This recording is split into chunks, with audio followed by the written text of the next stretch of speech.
할렐루야, 할렐루야. 복된 주일 2부 예배에 나오신 산성의 모든 가족들 주님의 이름으로 환영하고 축복합니다. 오늘도 주님의 은혜, 놀라운 은혜를 우리에게 부어주실 줄 믿습니다. 주께 가오니 날 새롭게 하시고 주의 은혜를 우리에게 부어주시옵소서. 이 고백으로 주님 앞에 찬양 올려드리겠습니다.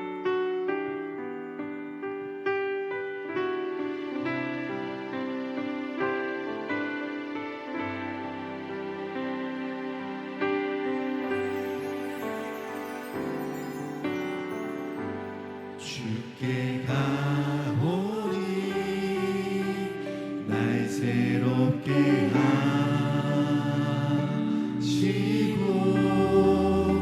주의 은혜를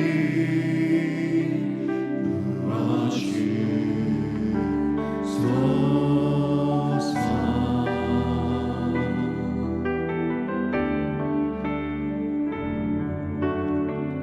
내 안에 발견한 나의 연약함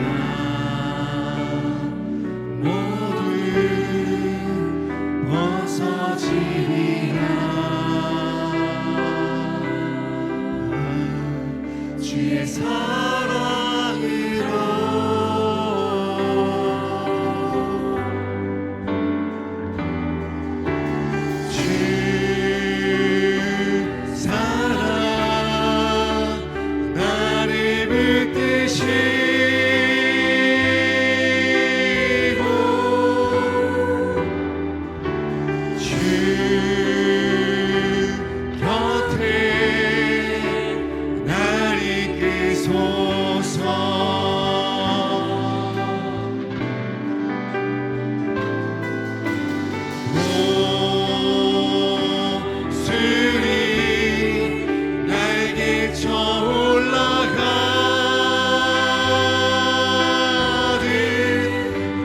주님과 함께 일어나 거리리.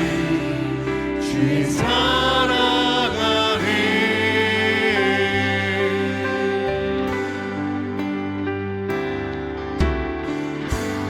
나의 눈 열어 주를 보게 하시고 주를 보게 하시고 주의 사랑을 알게 하소서.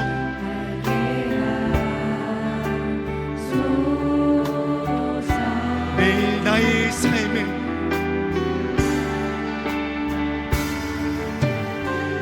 매일 나의 삶에 주 뜻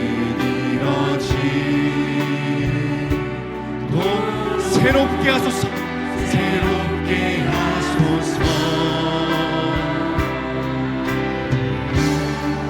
주의 사랑으로 주 사랑 나를 붙드시고 주 사랑 나를 붙드시고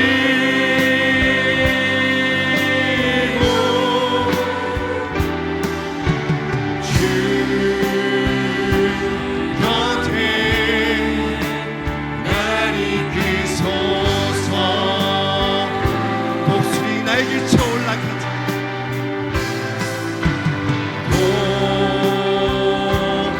독수리 날개 쳐 올라가는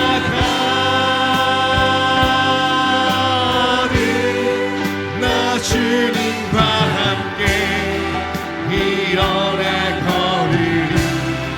주의 사랑 주 사랑 나를 붙드십니다. 주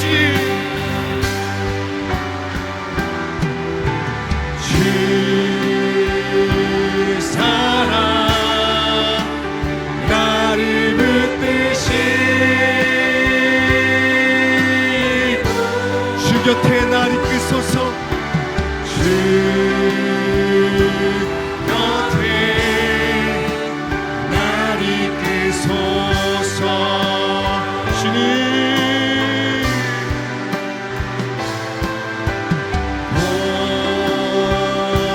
독수리 날개 쳐 올라가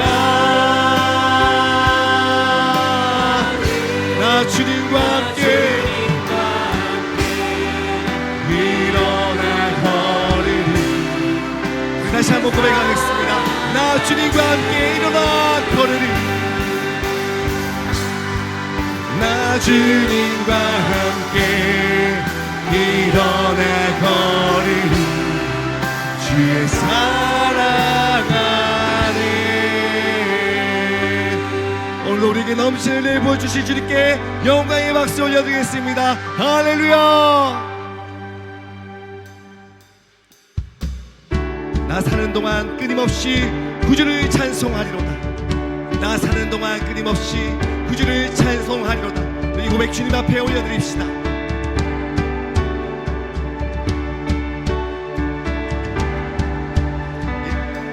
예수로 나의 구주 삼고 성령과 피로써 거듭나니 이 세상에서 내 영혼이 하늘의 영광. 우리 한 번 더 고백할까요? 예수로 나의 구주 삼고 예수로 나의 구주 삼고 성령과 피로써 성령과 피로써 거듭나니 이 세상에서 내 영혼 하늘의 영광 하늘의 영광 누리고 이것이 나의 간증 이것이 나의 간증이요 이것이 나의 찬송일세. 나 사는 동안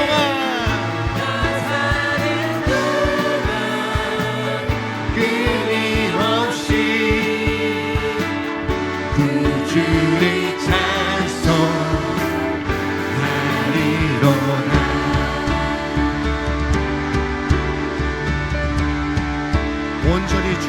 온전히 주께 맡긴 내 사랑의 음성을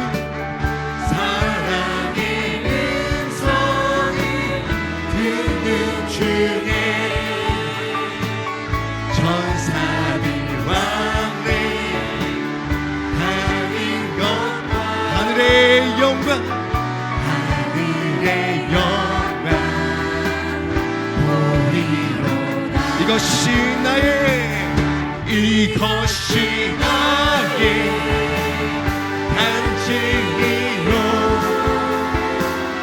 이것이 나의 찬송일세. 나 사는 동안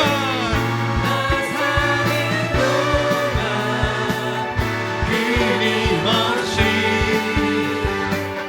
구주를 찬송하리. 더 뜨겁게 찬양합시다. 주 안에 기쁜 누림으로 주 안에 기쁜 누림으로 마음의 풍랑이 잔잔하니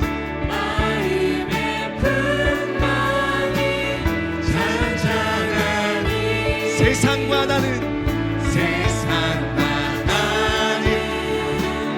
강고 구속한 주만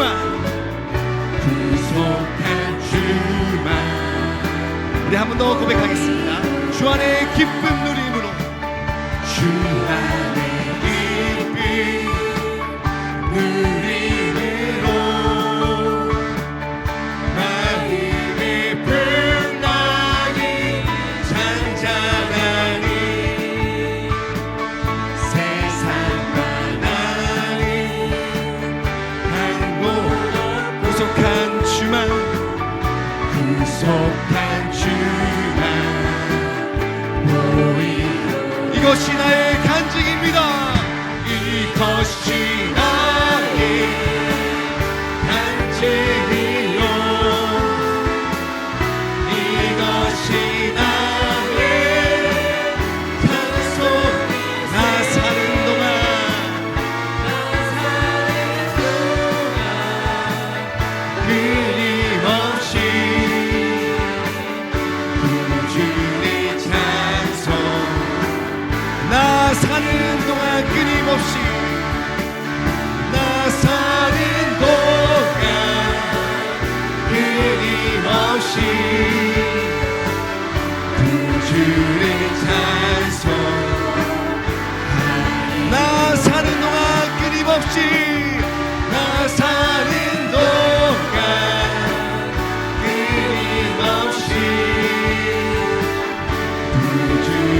우리 마지막으로 나 사는 동안 끊임없이 그 주를 찬송하리로다. 나 사는 동안 끊임없이 그 주를 찬송하리로다. 나 사는 동안 끊임없이 그 주를 찬송하리로다. 나의 찬송 되신 주님께 영광의 박수 올려드리겠습니다. 할렐루야.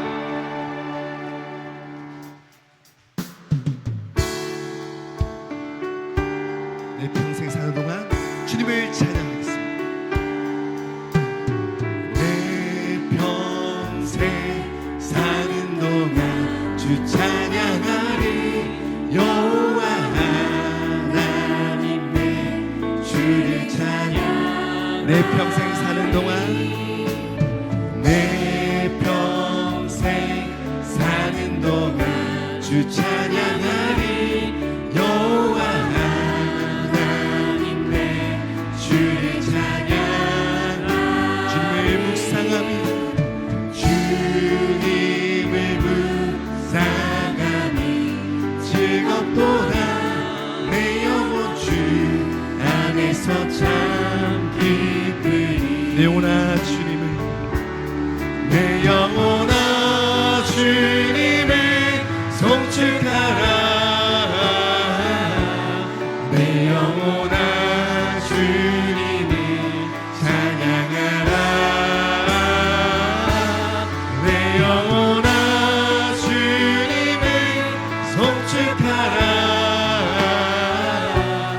내 영혼아 주님을, 내 영혼아 주님을 송축하라. 내 영혼아 주님을 송축하라. 내 영혼아 주님을 찬양하라. 내 영혼아 주님을 송축하라. 내 영혼아 주님을. 우리의 목소리로 고백합시다. 내 영혼아 주님을, 내 영혼아 주님을 송축하라.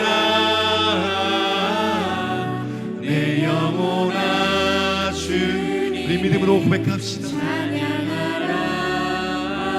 내 영혼아 주님을, 내 영혼아 주님을 송축하라.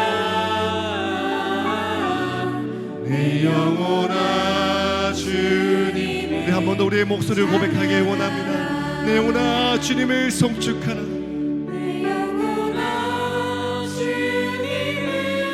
송축하라.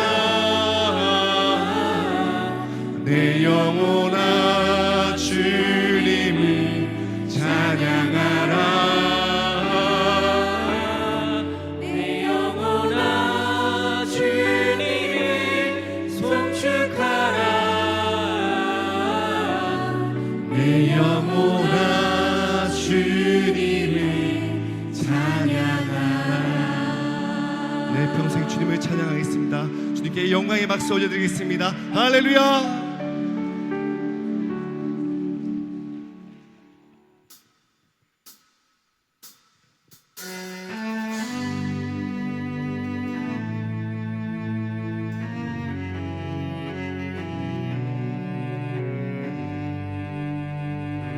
오직 주의 사랑에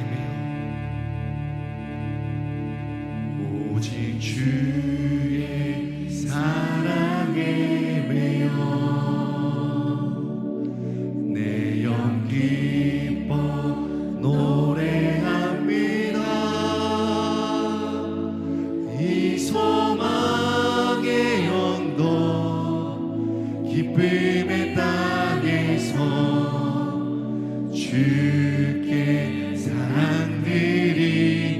오직 주의 임재 안에 갇혀, 오직 주의 임재 안에 갇혀 내 영 기뻐, 내 영 기뻐 찬양합니다.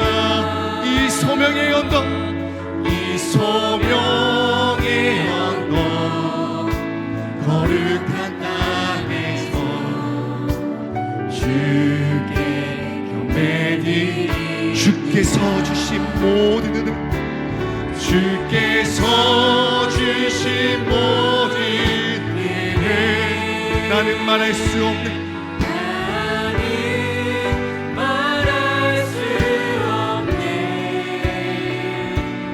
내 영혼 즐거이 주 따르렵니다 주께 내 삶들이 우리 처음부터 다시 한번 고백하기 원합니다 그의 사랑에 내 영 기뻐 내 영 기뻐 노래합니다 이 소망의 언덕 이 소망의 언덕 기쁨의 땅에서 주께 사랑드립니다 오직 주의 임재 안에 갇혀 오직 주의 임재 안에 갇혀 내 영 기뻐 찬양합니다 이 소명의 언덕 거룩한 땅 주께 경배드립니다 주께 경배드립니다 주께서 주신 모든 은혜 주께서 주신 모든 은혜 나는 말할 수 없네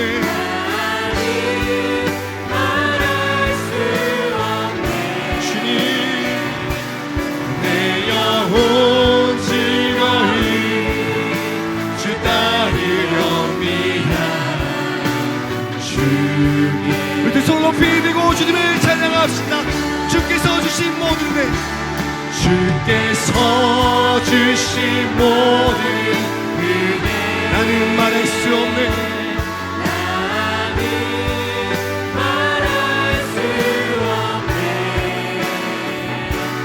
내 영혼 즐거이 주 따르렵니다 주께 내 삶이 주께서 주신 모든 은혜 주께서 주신 모든 은혜 나는 말할 수 없네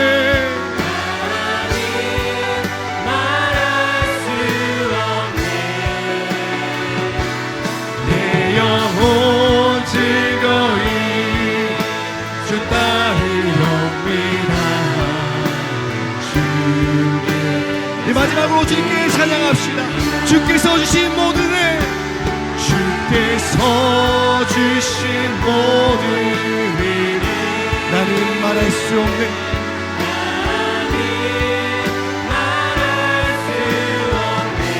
주님 내 영혼 즐거이 주 따르렵니다 주께 내 삶 드립니다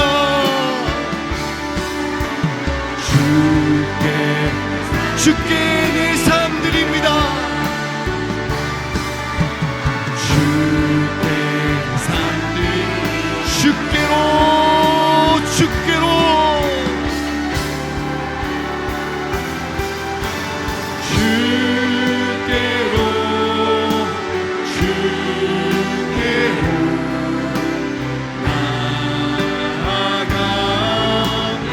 하나님 아버지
자리에 나서 십자가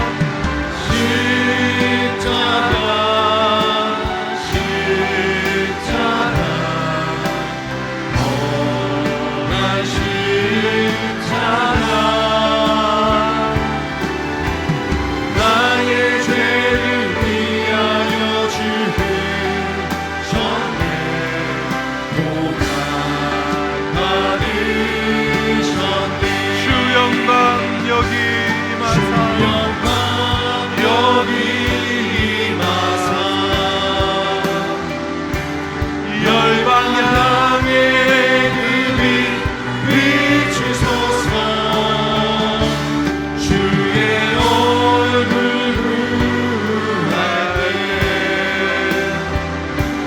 주의 향기 업으소서.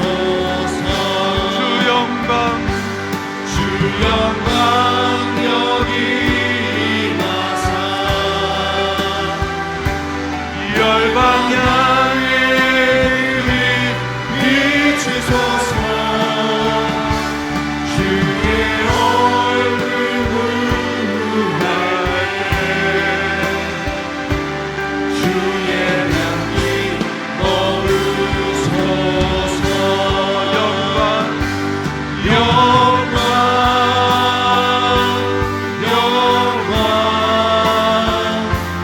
영광 영광 오직 하나님께만 영광 영광 영광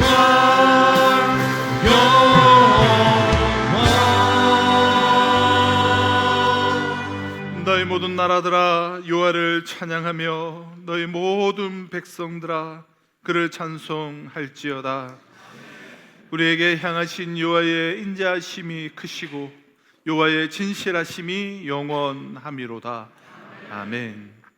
전능하사 천지를 만드신 하나님 아버지를 내가 믿사오며 그 외아들 우리 주 예수 그리스도를 믿사오니 이는 성령으로 잉태하사 동정녀 마리아에게 나시고 본디오 빌라도에게 고난을 받으사 십자가에 못 박혀 죽으시고 장사한 지 사흘 만에 죽은 자 가운데서 다시 살아나시며 하늘에 오르사 전능하신 하나님 우편에 앉아 계시다가 어서 산자와 죽은 자를 심판하러 오시리라.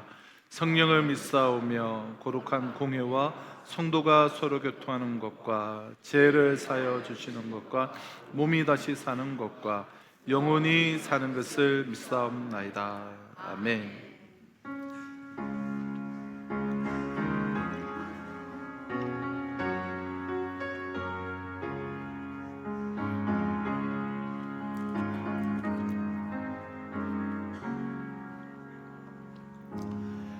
주 예수보다도 귀한 것은 없네.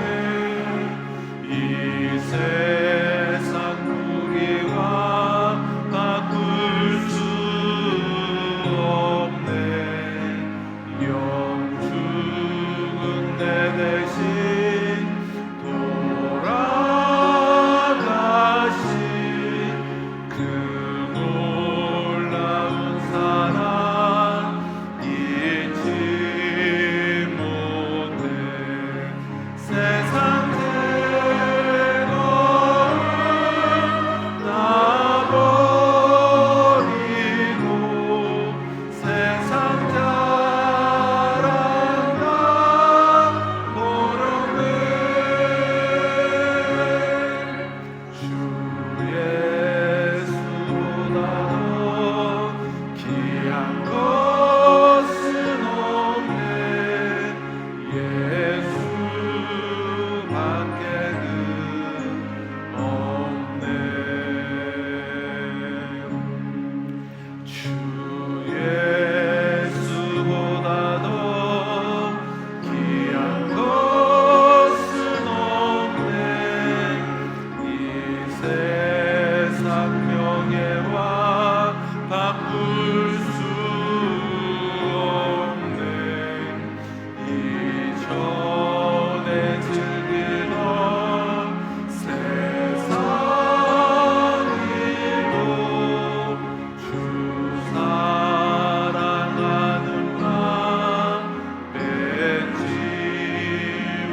하나님 우리 아버지, 구정명절 연휴를 하나님의 은혜 가운데 지키시고 보호하시고 잘 지내게 하시고, 주의 날 이 아침도 속한 우리 성도들 이름 한 사람 한 사람을 부르시고 우리 발걸음 성령으로 근거하시사 하나님 앞에 예배자로 나올 수 있는 은혜 주심을 감사를 드립니다. 하나님 아버지여, 주 앞에 나올 때마다 우리의 삶을 되돌아보지 않을 수가 없습니다. 연약하여 실수도 많사옵고 넘어지기도 잘하며 온전히 하나님을 바라보기보다는 세상을 바라볼 때도 있사옵고, 하나님의 기쁘신 뜻을 분별하기보다는 각기 자기의 속엔대로 행할 때도 있었음을 고백합니다. 하나님 우리 아버지여, 이러한 우리의 부족한 모습에도 불구하고 십자가를 바라보고 예수 이름으로 믿음으로 나와싸움에 우리를 미쁘게 연락하여 주옵소서. 하나님 우리 아버지, 우리의 이런 추한 죄 예수의 피로 정결하게 이 시간 씻어주시사 온 마음 다하여 하나님께 나아감으로 거룩하신 하나님의 만나고 음성을 듣는 귀한 시간으로 인도하여 주옵소서.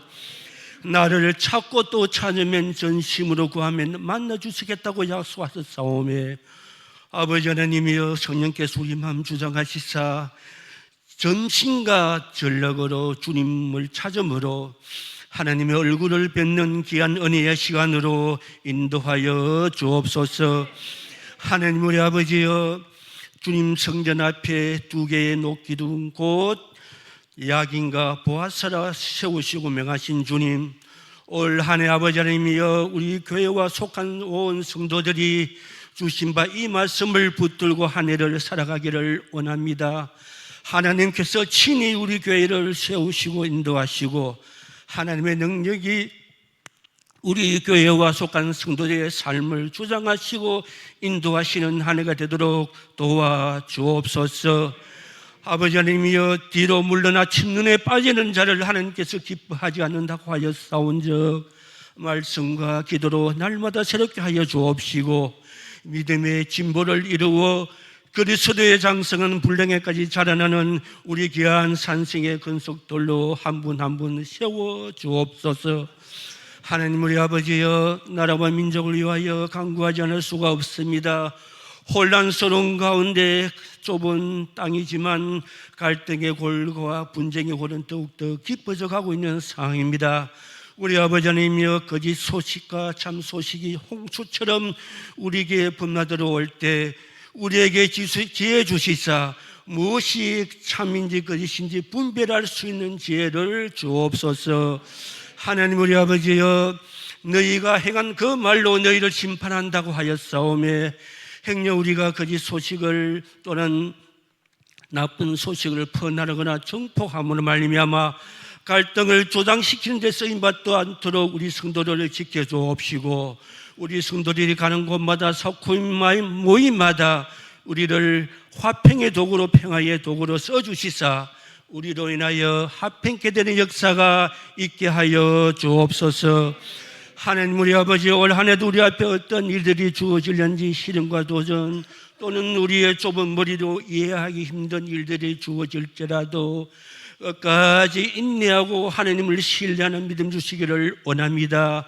하물 하나님이여, 반전의 역사를 써가시는 하나님의 일들을 경험하고 모든 것이 협력하여 선을 이루시는 하나님의 역사를 보고 느끼게 하여 주옵소서. 하나님 아버지, 오늘도 저희들 말씀 앞에 섰습니다. 우리의 행편과 처지를 잘 아시는 주님께서 세우신 목사님을 통하여 말씀하여 주옵소서. 능력으로 붙들어 주옵시고, 전하는 그 말씀이 우리 속에 마음속에 신비에 새겨지고 잉태되는 귀한 역사가 있게 하여 주옵소서.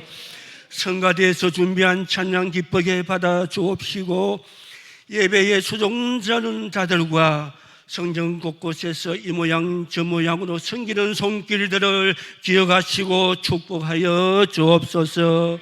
예배가 이미 시작되었습니다. 주 성령께서 온 회중 속에 바람같이 불같이 임하여 주시사 병든 자들이 나음을 얻고 삶에 지친 영혼들이 힘을 얻으며 상처 입은 영혼들이 싸매어지고 세워지며 연약한 영혼들이 새 힘을 얻어서 우리 믿음의 선진들이 걸어가신 좁은 길, 이 생명의 길을 오늘도 찬송하며 믿음의 경주를 달려갈 수 있도록 우리 온 회중을 예비하신 주의 은혜로 덮어주시기를 간절히 원하옵고 예수님 이름으로 감사하며 기도드리옵나이다. 아멘.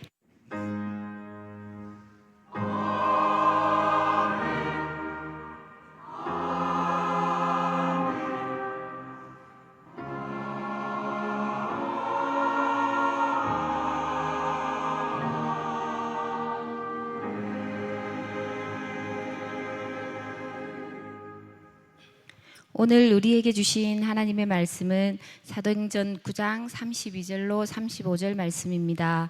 사도행전 9장 32절로 35절 말씀을 제가 봉독하도록 하겠습니다. 그때에 베드로가 사방으로 두루 다니다가 루다에 사는 성도들에게도 내려갔더니 거기서 에니아라 하는 사람을 만나매 그는 중풍병으로 침상 위에 누운 지 8회라.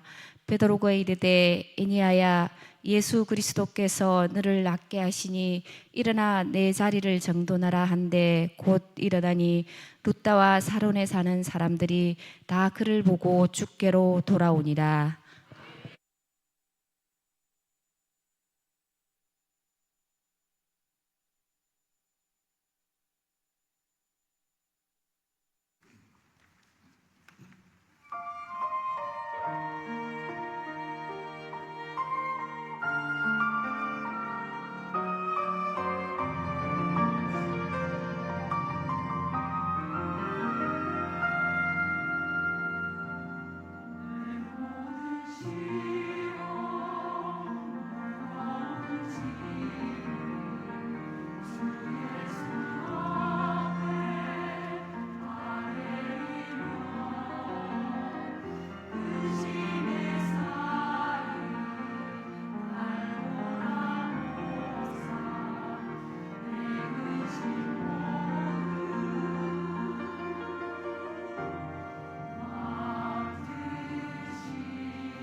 네, 우리 주일 2월 첫째 주 주일 2부 예배에 나오신 우리 모든 성도님들 주님의 이름으로 환영하며 축복합니다.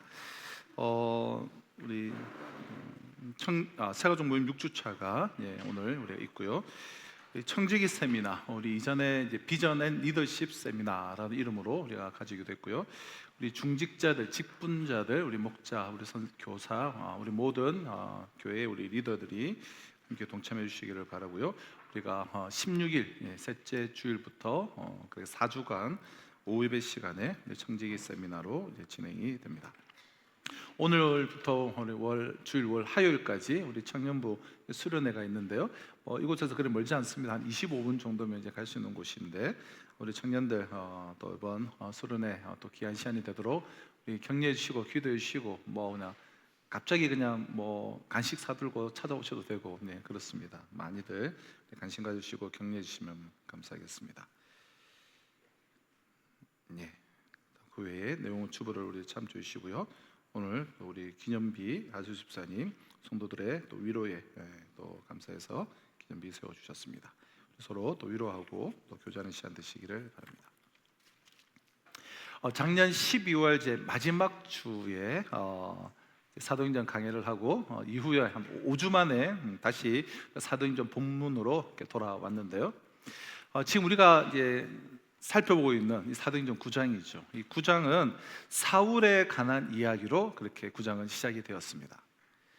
그릇된 자기 신념에 사로잡혀서 교회와 예수 믿는 자들을 박해하며 진리를 대적하던 그 사울이 다메섹으로 가는 그 길 위에서 어떻게 빛 대신 주님을 만났으며 주님을 만난 뒤 이 다메섹에서는 유대 교인들에게 이 배신자로 낙인 찍혀서 살해 위협을 당하고 또 예루살렘으로 와서는 아직 그의 변화를 완전히 믿지를 못하는 이 제자들의 불신을 받는 이처럼 양쪽에서 다 어려움을 겪으면서 자신의 고향인 이 다소로 낙향하기까지 어떤 일들이 있었는지에 관해서 우리가 31절에 이르기까지 그동안 쭉 살펴보았습니다. 자, 이어지는 이제 9장의 이제 마지막 두 단락인 오늘 본문과 또 다음 주에 살펴볼 이 마지막 두 단락은 사울에게 이와 같은 많은 일들이 일어나고 있는 동안 잠시 잊혀져 있었던 이 베드로는 이 시간 동안 무엇을 하고 있었는지에 대해서 전해주고 있는데요. 우리 32절을 한번 보실까요? 그때에 베드로가 사방으로 두루 다니다가 룻다에 사는 성도들에게 내려갔더니, 또 다음 주에 살펴볼 36절에도 보면 욥바에 다비다라 하는 여 제자가 있으니 그 이름을 번역하면 도루가라 선행과 구제하는 일이 심히 많더니. 자, 베드로가 예루살렘 북쪽 지중해 연안 도시인 이 룻다와 그리고 욥바에 갔는데, 놀라운 사실은 베드로가 지금 그곳에 이르기 전에 지금 초대교회가 퇴동하고 얼마 되지 않은 시점이잖아요. 그 베드로가 거기에 처음 가는데, 근데 베드로가 그곳에 이르기 전에 이미 그곳에 예수를 믿는 그리스도인들이 있었다는 거예요. 롯다에 사는 성도들에게, 또 36절에 욥바에 다비다라는 여 제자가 있었다는 거예요. 자, 그렇다면 이들 룻다와 욥바에 있는 이들 그리스도인들은 언제부터 누구에 의해서 복음을 받아들였을까요? 우리는 사도행전 8장에서 빌립 집사의 그 활약상을 살펴본 적이 있습니다. 그러니까 스데반의 순교 이후에 예루살렘 교회에 대박해가 있어서 성도들이 사방으로 흩어질 때 그는 최초로 사마리아 성에 복음을 전한 헬라파 유대인이었습니다. 뿐만 아니라 에티오피아 여왕 간다기의 내시 신하에게 세례를 베품으로 누구보다도 먼저 이방인들에게 복음을 전한 그런 집사였어요. 평신도였습니다. 이와 같은 빌립 집사의 행적을 소개하고 있는 사도행전 8장은 40절에서 이렇게 끝나고 있습니다. 빌립은 아소도에 나타나 여러 성을 지나다니며 복음을 전하고 가이사라에 이르니라. 빌립은 사마리아 성과 이방인인 에티오피아 내시에게 복음을 전한 것으로 만족하지 않고 계속해서 아소도 근처의 여러 성, 즉 룻다와 또 욥바와 같은 예루살렘 북쪽 지중해 연안 도시들을 누비고 다니면서 이 가이사라에까지 이르렀습니다. 가이사라에 이르기까지 주님을 증거했어요. 그러므로 이 가이사라에 포함되어 있는 룻다와 욥바의 사람들이 빌립으로 인해서 주님을 믿게 되었음을 우리는 어렵지 않게 짐작을 할 수가 있습니다. 자, 이로 미루어 볼 때 베드로는 여전히 이 헬라파 유대인들이 복음의 씨를 뿌린 지역을 지금 뒤쫓아 다니고 있음을 우리는 알 수가 있어요. 사마리아 성에 빌립으로 말미암아 성령 받음이 확인되었을 때 그때 뒤쫓아갔듯이 지금 또 여전히 이 헬라파 유대인들이 뿌린 복음의 씨앗이 뿌린 그 지역들을 뒤쫓고 있는 것을 우리는 발견하게 되는 것입니다. 몇 차례 말씀드린 바와 같이 주님으로부터 땅끝까지 이르러 내 증인이 되어달라는 명령을 직접 그 생생한 육성으로 받았음에도 불구하고 사도들을 포함한 이 히브리파 그리스도인들은, 모든 제자들은 다 히브리파들이죠. 이 히브리파 그리스도인들은 예루살렘을 고수를 하고 있었습니다. 이미 주님께서는 사도행전 6장부터 헬라파 그리스도인들을 비주류라고 할 수 있고 밖에서 들어온 사람들이라고 할 수 있고 외국에서 떠돌다가 들어온 사람이라고 할 수 있는 이 헬라파 그리스도인들을 7 집사로 초대교회의 전면에 배치를 시키셨고, 때마침 스데반의 순교로 촉발된 유대교의 대박해로 인해 그리스도인들이 예루살렘을 떠나서 흩어지는 가운데 헬라파 그리스도인들의 그러한 주도적인 역할로 복음은 사방으로 확산이 되었습니다. 그 대표적인 헬라파 그리스도인이 바로 이 빌립 집사였습니다. 땅끝까지 이르러 내 증인이 되라는 지상 최후의 명령을 주님께로부터 직접 받았던 장본인이었지만 베드로는 아직까지 이방을 향해서 나아가는 그 복음의 개척자가 되기보다는 빌립 집사가 닦아놓은 그 길만을 따라서 가고 있었던 것입니다. 이처럼 사도 베드로는 그 자신의 그 한계로 인해서 그 자신이 먼저 예루살렘을 뛰어넘는 복음의 개척자가 되지는 못했습니다. 하지만 사도는 역시 사도였어요. 이 사도였어의 또 저력은 역시 있어요. 무슨 말씀이냐면 본래 인간은 누군가 자신이 하지 못한 일을 누군가가 해내면 은근히 부정적으로 이야기하며 그 일의 성취를 깎아내리려고 하며 부인하기가 쉽습니다. 내가 해야 되는 일인데 갑자기 어디서 굴러 들어온 사람이 나는 하지 못하는데 그 일을 막 해나가는 거야. 그럼 어떻게 말할까요? 은근히 부정적으로 이야기하죠. 하지만 베드로는 이 헬라파 그리스도인들이 닦아놓은 선교의 그 길을, 비록 자신의 한계로 인하여서 자신이 그 길을 개척하지는 못했지만 헬라파 그리스도인들이 닦아놓은 그 길을 쫓아가며 자기 한계 내에서 자기 소임에 최선을 다하였음을 오늘 본문이 우리에게 증언을 해주고 있습니다. 우리에게 다른 사람보다 더 큰 능력이 있느냐 혹은 없느냐는 사실 주님 앞에서는 그리 중요하지 않습니다. 주님 앞에서 중요한 것은 우리의 한계 내에서, 저마다가 한계가 있을 수밖에 없죠. 학력이든 능력이든 재력이든 실력이든. 그러나 그 한계 내에서 우리에게 주어진 소임에 얼마나 우리의 최선을 다하느냐라는 것이 주님 앞에서 중요한 거예요. 주님께서는 언제나 당신이 부여하신 소임에 최선을 다하는 사람을 통하여서 역사하시기 때문입니다. 이처럼 베드로가 비록 무식한 갈릴리 어부 출신의 히브리파 그리스도인이었지만 그가 자기 한계 내에서 주님을 위해 최선을 다할 때, 자, 그를 통해서 어떤 역사가 일어났는지를 몇 주간 좀 살펴보고자 하는데요. 자, 오늘 본문 33절은 이렇게 계속되고 있습니다. 거기서 저기 룻다에서 애니아라는 사람을 만나며 그가 중풍병으로 침상에 누운 지 8해라. 베드로가 룻다에서 만난 이들 중에 애니아라는 사람이 있었습니다. 그를 이렇게 소개해요. 그는 중풍병에 걸려 무려 8년 동안이나 이 병상에 누워 있는 사람이었습니다. 말이 쉬워서 8년이지 중풍병으로. 병상에 누워있는 애니아나 그를 돌봐야만 하는 애니아의 그 가족에게 그 8년이라는 세월은 정말 말할 수 없는 고통과 절망의 기간이었을 것입니다. 베드로는 애니아를 보는 순간 그와 같은 사실을 꿰뚫어 보았어요. 그래서 애니아가 사실 아무런 부탁을 한 적이 없지만 베드로가 자진하여서 하나님이 자에게 주신 그 말씀을 붙잡고 애니아에게 먼저 말을 던졌습니다. 34절입니다. 베드로가 이르되 애니아야, 예수 그리스도께서 너를 낫게 하시니 일어나 내 자리를 정돈하라 한데 곧 일어나니. 우리는 여기서 자기 한계 내에서 주님을 위해서 최선을 다하는 베드로가 중풍병자 애니아를 주님의 능력으로 일으키는 것을, 기적을 일으키는 것을 보게 돼요. 그래요.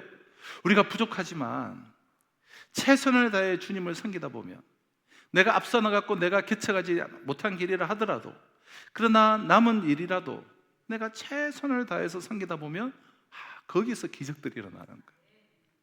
하나님이 그런 능력을 주시는 거예요. 베드로가 8년 된 중풍병자를 고쳐주는 이 기사를 통해서 우리는 하나님의 역사를 몇 가지 이제 발견하게 되는데요. 자, 첫째는 하나님은 말씀하셨고 베드로는 말씀을 그대로 믿고 순종을 했다라는 거예요. 베드로가 이렇게 말을 시작합니다. 애니아야, 예수 그리스도께서 너를 낫게 하신다.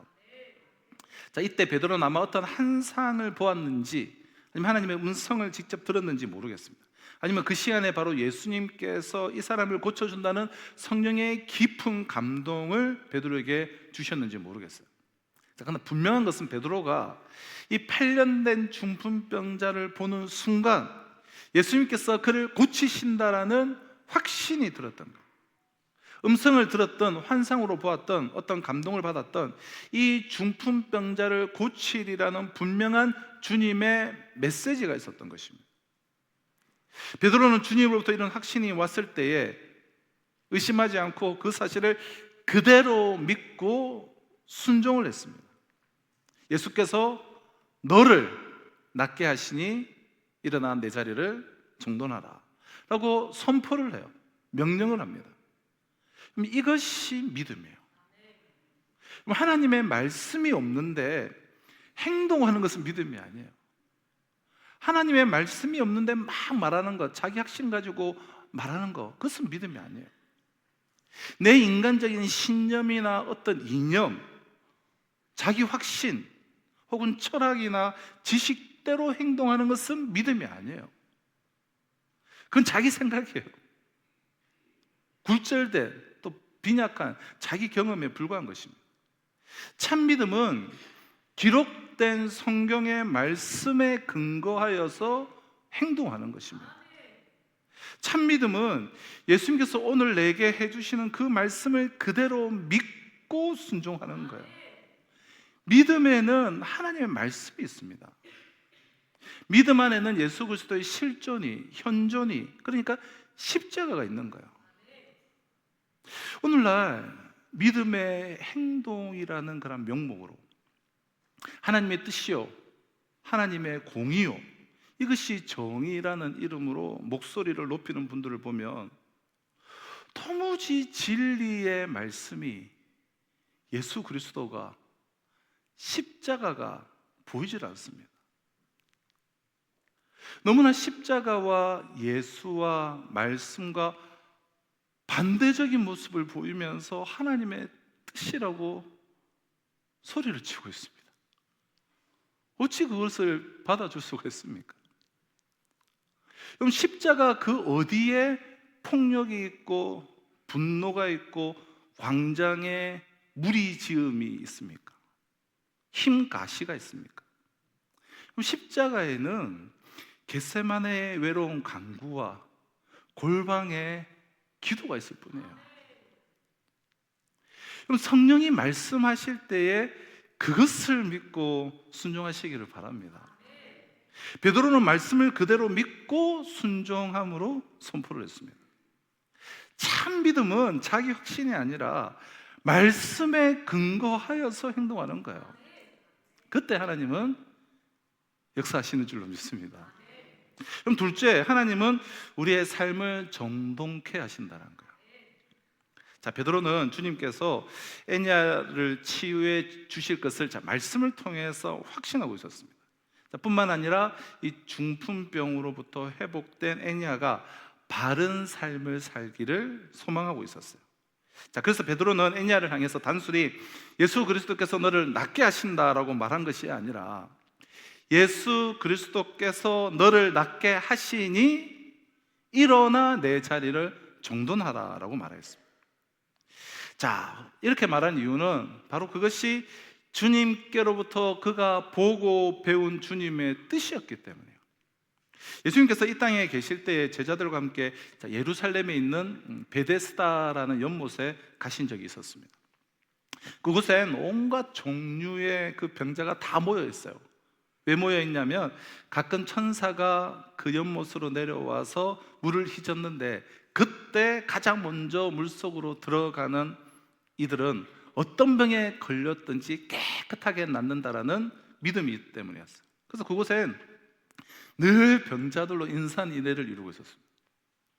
주님께서는 그 수많은 병자들 가운데 무려 38년 동안이나 누워있던 중환자를 발견하셨습니다. 그리고 그에게 다가가셔서 병이 낫기를 원하는지 물어보았습니다.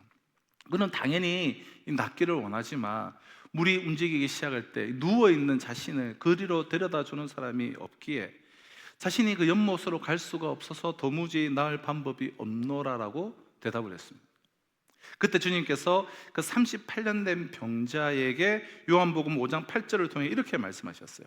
일어나 내 자리를 들고 걸어가라. 자, 38년 동안 누워있는 중환자라면 일어나 걷는 것 이외에 다른 소원이 있을 수가 없습니다. 하지만 주님께서는 그냥 일어나 걸어가라고 말씀하시지 않았어요. 주님께서는 그에게 일어나 너의 자리를 들고 걸어가라라고 말씀하셨습니다. 우리말 이 자리로 번역된 헬라어 크라바토스는 야영용 침상을 뜻하는 단어예요. 야영용 침상. 그럼 38년 된 중환자의 경우에는 그가 깔고 누워있던 이 거적대기, 이 거적 자리라고 할 수 있겠죠. 이 거적 자리를 의미하는 것입니다. 그럼 38년이나 된 이 중환자가 깔고 누웠던 이 거적 자리라고 한다면 얼마나 지저분하고 또 불결하고 역겹겠습니까? 그 거적 자리 주인은 또 얼마나 어수선했으며 환자 그 자신은 또 어떠했겠습니까?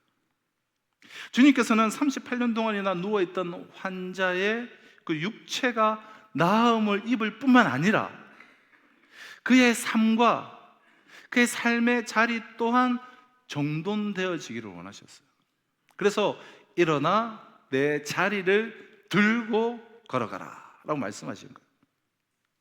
자, 그 결과를 요한복음 5장 9절이 이렇게 말씀하고 있는데요. 그 사람이 곧 나아서 자리를 들고 걸어가니라. 자, 주님의 명령과 함께 38년 된 중환자는 곧 일어났습니다. 그는 기뻐 뛰며 자기 길을 그냥 달려가지 않았어요. 그는 주님의 그 명령에 순종하여서 치유함을 받은 즉시 자신이 누웠던 그 거적대기들, 그 거적 자리를 정돈하여서 들고 갔습니다. 그가 누워있던 그 지저분하던 자기 삶의 자리를 정돈하고 그 삶이 정돈된 사람으로 거듭난 것입니다. 이 모든 것을 주님 곁에서 다 보고 있던, 목격을 했던 베드로는 지금 이 룻다에서 자신이 주님께 배웠던 대로 애니야에게 말했어요.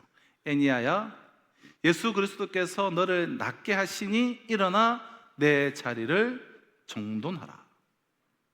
주님께서 애니야에게 주기 원하시는 것이 단지 그 육체의 회복, 그것이 아니라 정리된 삶으로의 회복임을 베드로는 정확하게 알고 있었던 거예요. 이와 같은 사실은 우리에게 대단히 중요한 깨달음을 우리에게 가져다 줍니다. 즉, 주님께서 우리에게 궁극적으로 요구하시는 것은 우리 삶의 정돈이라는 거예요. 그럼 신앙을 한마디로 이제 정의하면 삶의 정돈이라고 할 수 있어요. 죄로 얼룩지고 엉클어졌던 그 삶이 주님의 십자가 보혈 속에서 씻겨지고 정돈되는 것입니다.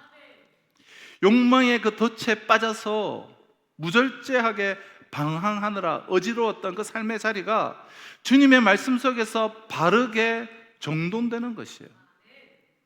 그 그릇된 감정과 증오심으로 갈기갈기 찢어졌던 인간관계가 주님의 그 사랑 안에서 회복되고 정돈되는 것입니다. 바른 방향을 상실했던 그 삶의 목적이 진리 안에서 주님을 향해서 바르게 정립되고 정돈되는 것입니다. 이처럼 삶의 이 정돈을 떠나서는 참된 신앙이 성립될 수가 없어요.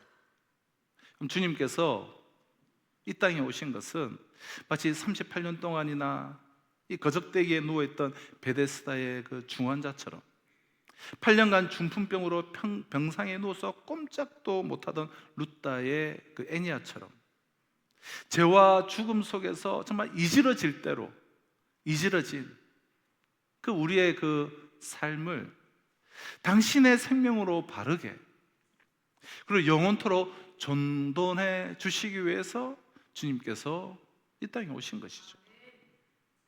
베데스다의 그 중환자나 이 룻다의 이 애니아가 오직 육체의 치유만을 그들이 얻었다면 사실 결과적으로 무슨 유익이 있었겠습니까?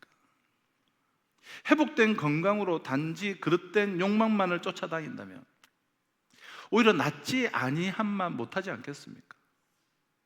차라리 누워있는 편이 건강한 몸으로 아무렇게 사는 것보다 훨씬 죄를 덜 지었을 테니 말이에요.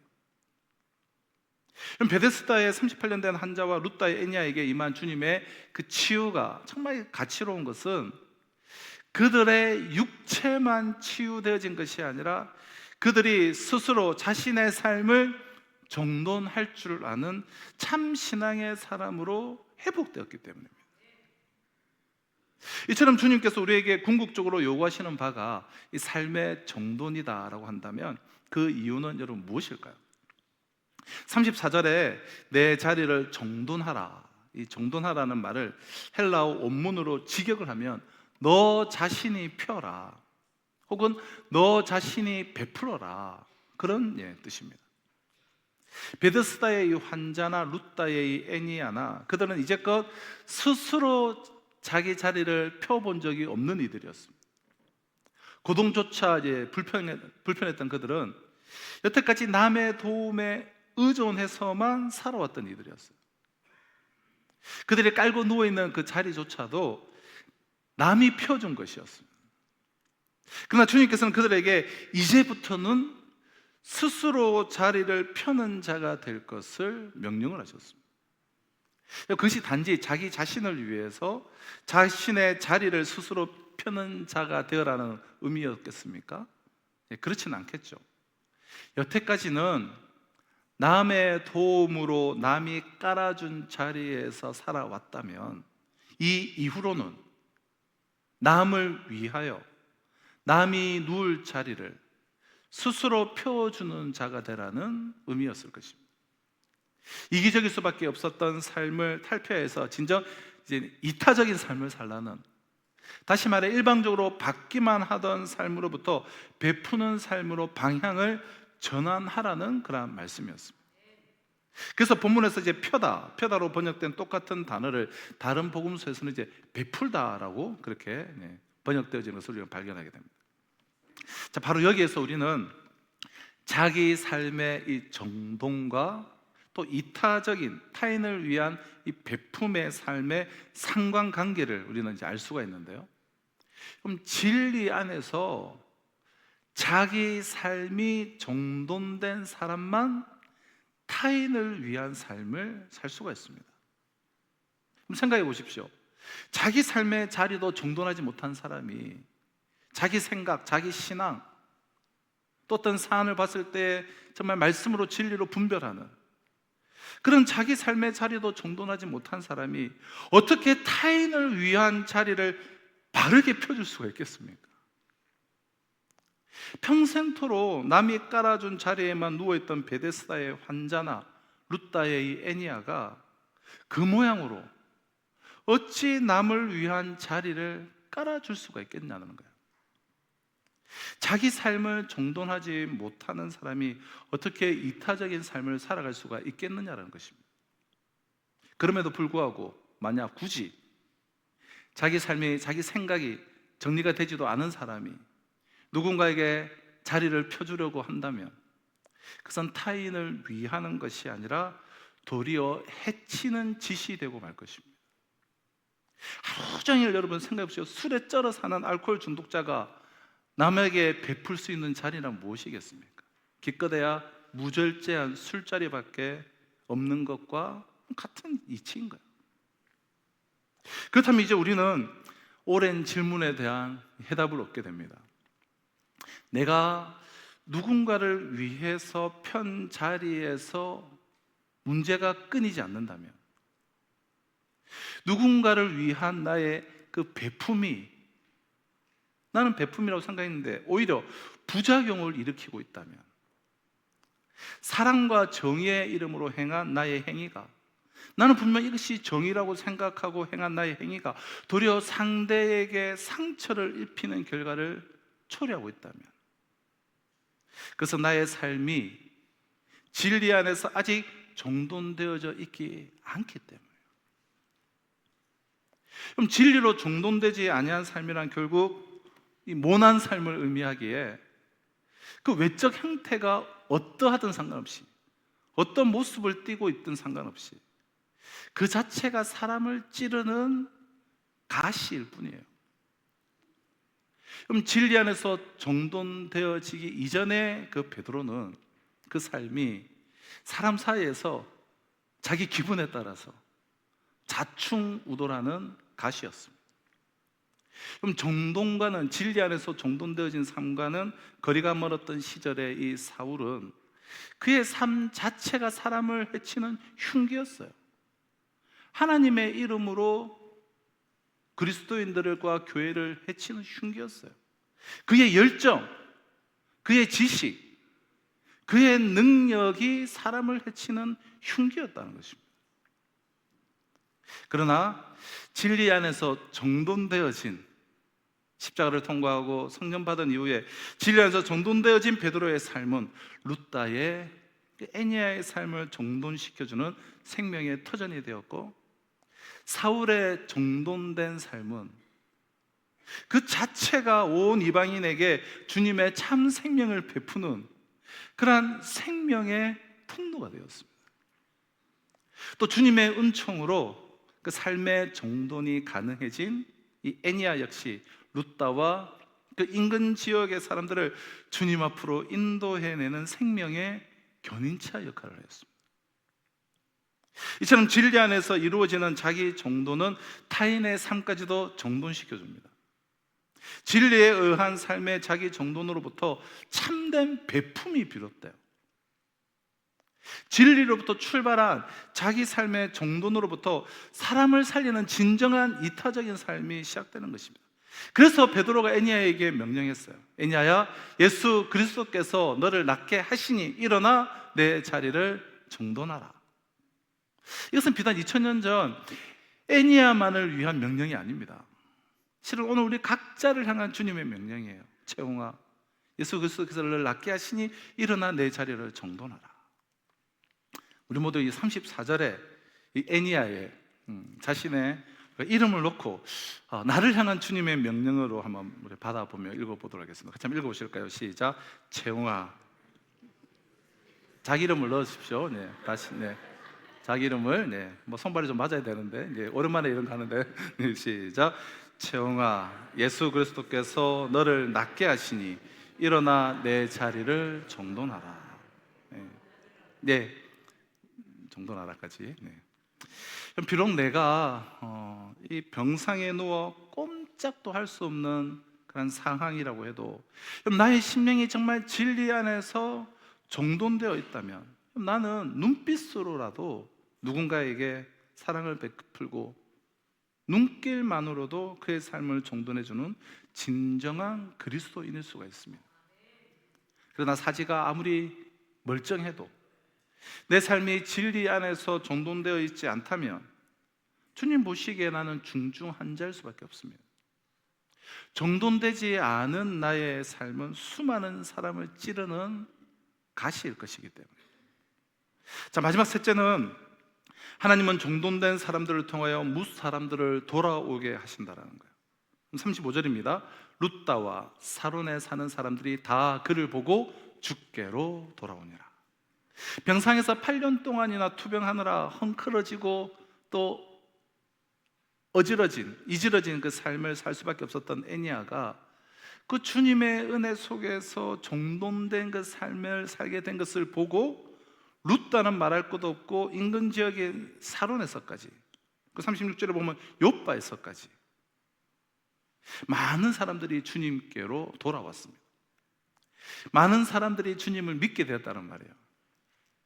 우리말이 돌아오다, 주께로 돌아오니라. 이 돌아오다로 번역된 헬라어 에피스트레포라는 이 헬라 단어는 방향을 돌리다라는 의미와 함께 되돌아가다, 복귀하다라는 그런 의미를 가지고 있습니다. 그럼 방향을 돌린다는 것과 복귀한다라는 것은 이 방향이 바뀐다는 의미에서는 이제 동일하지만 그렇다고 같은 말은 아니에요. 제가 사거리에서 좌회전할 수도 있고 우회전할 수도 있고 유턴을 할 수도 있습니다. 그것은 제가 가고자 하는 목적지에 따라서 그때그때 달라지게 마련이에요. 그러나 제가 되돌아간다라는 것은 어느 방향을 취하던 원위치로 복귀하는 것을 의미하죠. 되돌아간다. 그럼 그리스도 안에서 삶이 정돈된 이 애니아를 보고 룻다와 사론의 많은 사람들이 주님께로 돌아왔습니다. 되돌아왔어요. 복귀를 했다는 거예요. 주님 입장에서 보면 그들이 돌아온 것이지만 그 사람들의 입장에서 보면 주님께로 돌아간 것입니다. 그것은 단순히 주님을 향해서 인생의 방향만을 바꾼 것이 아니었습니다. 그들은 주님께로 되돌아간 것이요 주님께 복귀한 것이었습니다. 단순히 예수 믿기 시작했다, 교회 다니기 시작했다, 예배 드리기 시작했다가 아니라 정말 주님께로 돌아간 거예요. 그분께로. 이것은 대단히 중요한 의미를 지니고 있습니다.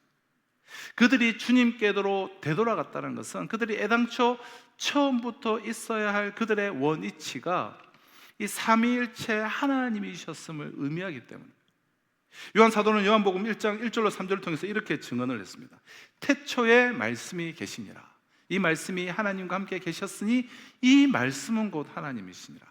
그가 태초에 하나님과 함께 계셨고 만물이 그로 말미암아 지은 바 되었으니 지은 것이 하나도 그가 없이는 된 것이 없느니라. 우리 자신을 포함하여서 이 천하 만물이 모두 하나님으로부터 비롯되었습니다. 이 세상 그 무엇도 그 누구도 스스로 자생한 것은 아무것도 없어요. 어느 것 하나도 누구 한 명 예외 없이 모두 천지를 창조하신 하나님의 피조물입니다. 우리의 출처가 하나님인 거예요. 그럼 우리가 어디에 있든 우리의 그 중심이 있어야 할 그 원 위치는 우리의 출처이신 삼위일체 하나님이십니다.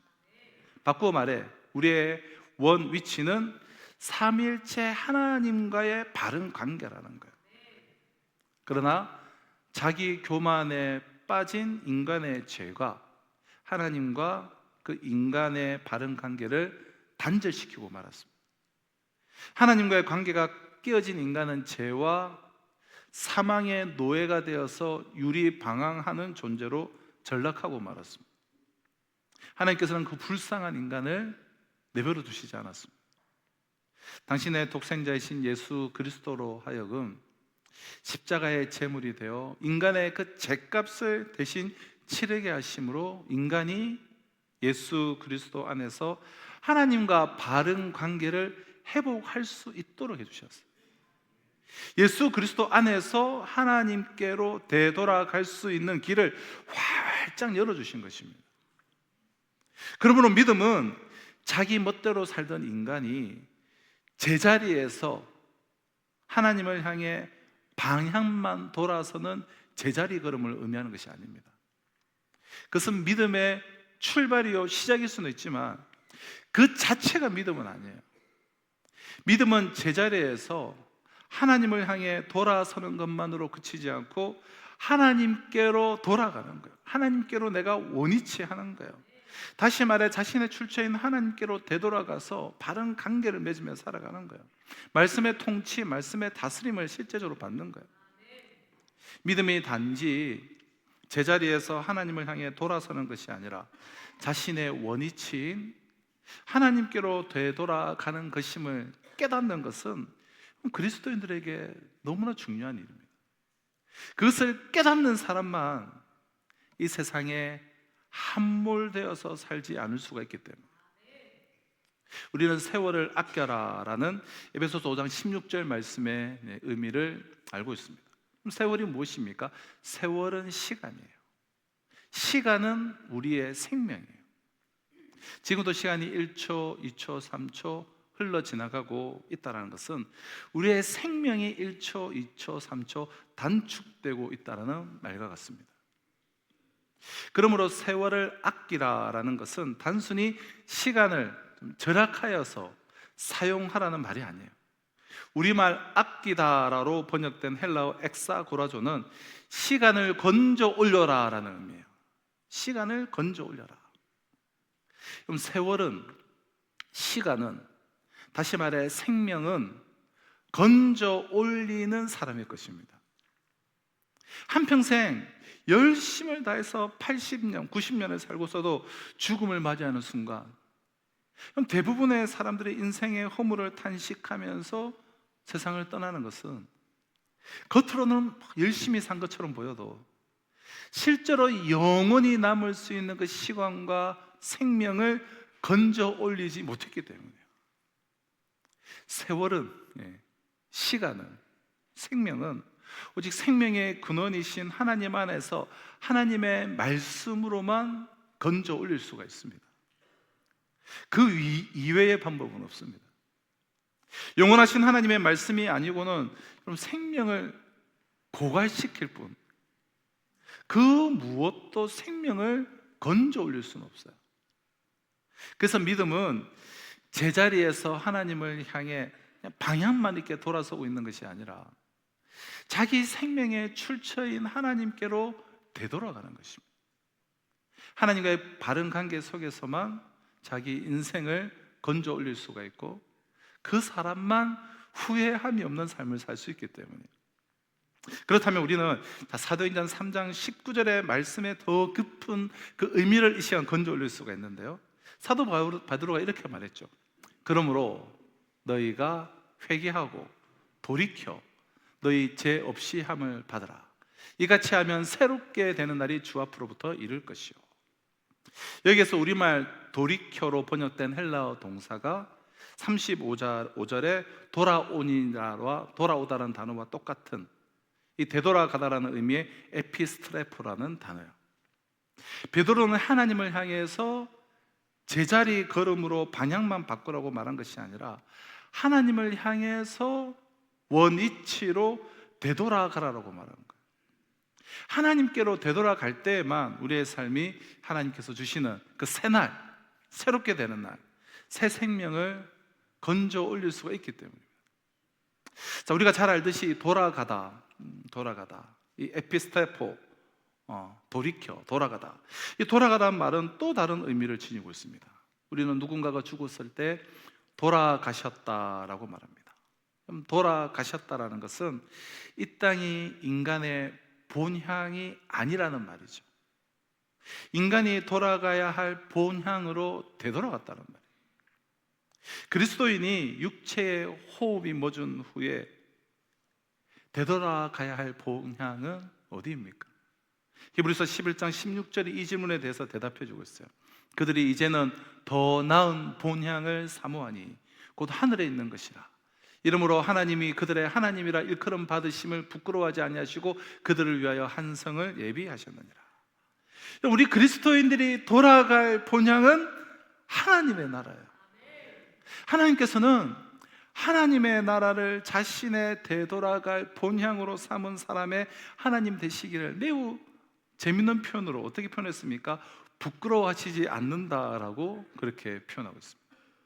자, 이것을 뒤집으면 어떤 의미가 됩니까? 하나님의 나라를 되돌아가야 할 자신의 본향으로 삼지 않고 마치 이 땅이, 이 세상의 나라가 전부인 것처럼 사는 사람이 하나님을 자신의 하나님이라고 부르는 것을, 이 땅이, 이 세상이 전부인 것처럼 막 살아가면서 하나님이라고 부르는 것을 하나님께서는 수치스럽게 여기신다라는 의미예요. 내가 그것을 부끄럽게 여긴다. 우리는 여기에서 믿음을 또다시 새롭게 정의할 수 있습니다. 믿음은 되돌아가는 것이에요. 이 세상에서는 하나님께로 되돌아가 하나님과의 그 바른 관계 속에서 인생을 영원한 생명으로 건져 올리면서 살다가 하나님께서 부르시는 날 영원한 본향인 그 하나님의 나라로 기뻐하며 되돌아가는 것입니다. 이것이 믿음이죠. 사랑하는 성도 여러분, 새해 첫날을 맞이한 것이 정말 엊그제 같은데 벌써 2월의 첫 주입니다. 정말 세월을 아껴야 하고 시간을 건져 올려야 합니다. 이를 위해 무엇보다 주님을 믿는다면서도 진리의 그 선명한 빛은 외면하여 그동안 이지러지고 흐트러진 그런 삶을 사느라 귀한 인생을 낭비해온 우리의 어리석음을 회개하셨으면 좋겠어요. 우리 모두 진리의 그 빛을, 빛이신 예수 그리스도를 바라보며 나아가셨으면 좋겠어요. 그 빛 속에서 우리의 그 어수선한 그런 생각을, 이지러진 그 마음을, 그 찢어지는 인간관계를, 흐트러진 그 삶을 정돈하시기를 바랍니다. 그럼 대통령 탄핵이 된다고 해서 혹은 그 탄핵을 막아낸다고 해서 새 날이 오지 않습니다.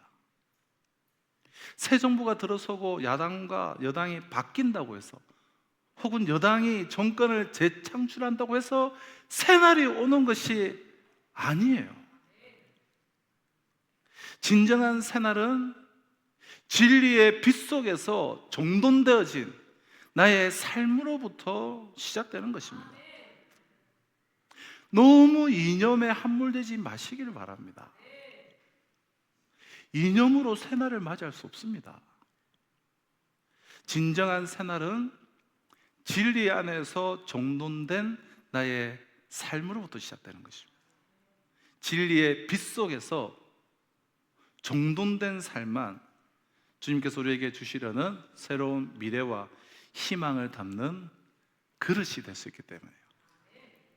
애니야의 삶이 정돈되니 많은 사람들이 그를 보고 주께로 돌아왔습니다. 이제 우리 모두 예수 그리스도 안에서 우리의 생명의 출처이신 하나님께로 되돌아가십시다. 예수 그리스도 안에서 하나님과의 바른 관계를 회복하십시다. 이 땅에, 이 세상의 나라에 함몰되지 않고 하나님의 나라를 되돌아가야 할 우리의 본향으로 삼고 하나님 나라의 백성으로서의 그 의무와 그 책임을 다하십시다. 그때부터 우리에게는 반드시 새날이 주어지게 될 것입니다. 하나님께로 되돌아가는 우리의 그 삶이 하나님께서 우리에게 주시려는 새로운 미래와 희망의 그 실체를 건져 올리게 될 것이기 때문에 언제 어디서나 자신을 진리로 정돈하며 사는 것으로부터 그리스도인다운 삶이 시작됨을 기억하며 정돈하여서 하나님께 되돌아가는, 하나님을 믿는다면서도 하나님께로 되돌아가려고 하지는 않고 오히려 이 세상을 영원한 나의 본향으로 삼아왔던 어리석음을 회개를 하며 주님의 말씀 안에서 하나님께로 되돌아가 하나님과의 그 바른 관계 속에서 우리를 스쳐 지나가는 이 모든 시간들을 하나님께서 주시려는 새로운 미래와 희망의 실체로 건져 올리는 지혜로운 사람들이 되시기를 바랍니다. 정돈하니 돌아오니라. 기도하도록 하겠습니다. 겉모습은 멀쩡하지만 우리의 내면은 8년 동안 병상에 누워있던 중풍병자 애니야처럼 참 이지러지고 흐트러져 있음을 고백합니다. 이 시간 진리의 빛으로 임하여 주신 주님, 주님의 진리의 그 빛 속에서 흐트러졌던 우리의 그 생각이, 이념에 사로잡혔던 우리의 사상이, 이지러졌던 마음이, 찢어졌던 인간관계가, 바른 계도를 이탈했던 우리의 삶이 정돈되게 하여 주옵소서. 진리의 빛 속에서 정돈된 우리의 삶을 통해 많은 이들이 주께로 돌아오게 하시고, 우리 또한 주님의 말씀 안에서 하나님께로 되돌아가게 하여 주시옵소서. 예수 그리스도의 이름으로 기도합나이다. 아멘. 이 시간 우리 주신 말씀을 우리 가슴에 새기며 우리 결단의 찬양 우리 마치도록 하겠습니다. 내가 누려왔던 모든 것들이, 내가 누려왔던 모든 것들이, 내가 지나왔던 모든 시간이, 내가 걸어왔던 모든 순간이 당연한 것 아니라 은혜였소. 내가 하나님의 자녀로 살며 오늘 찬양하고 예배하는 삶, 복음을 전할 수 있는 축복이 당연한 것 아니라 은혜. 모든 것이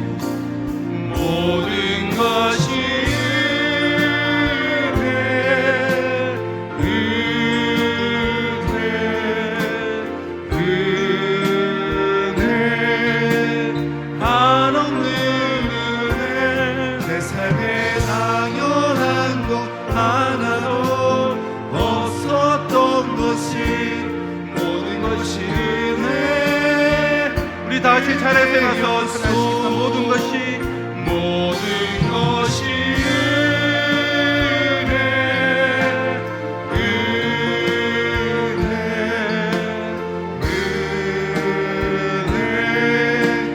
한없는 은혜, 내 삶에 당연한 것 하나도 없었던 것을 모든 것이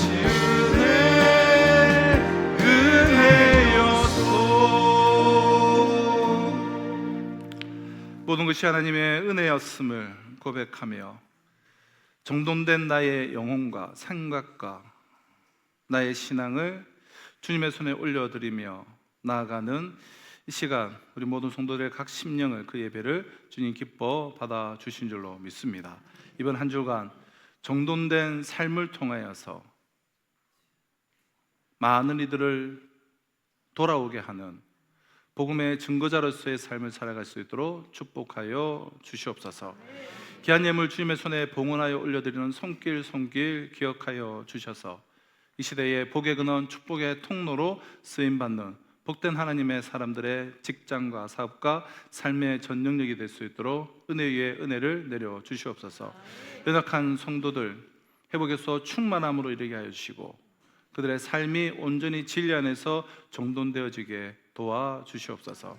오늘도 열방을 품고 나가는 모든 선교사님들과 우리와 협력 동력하는 선교사님들과 이 지역 사회 모든 교회들에도 동일한 은혜 위에 은혜를 부어주셨기를 간절히 바라옵고 소원하며, 지금 우리 주 예수 그리스도의 은혜와 하나님의 사랑과 성령의 역사 교통하심이 오직 진리 안에서 바르게 정돈된 삶을 통하여서 나 자신이 온전히 하나님께로 돌아갈 뿐만 아니라 많은 이들을 하나님께로 돌아오게 하는 복된 삶을 살기로 소망하는 우리 성도들과 이번 한 주간의 삶 가운데 지금으로부터 영원토록 항상 함께 있을지어다.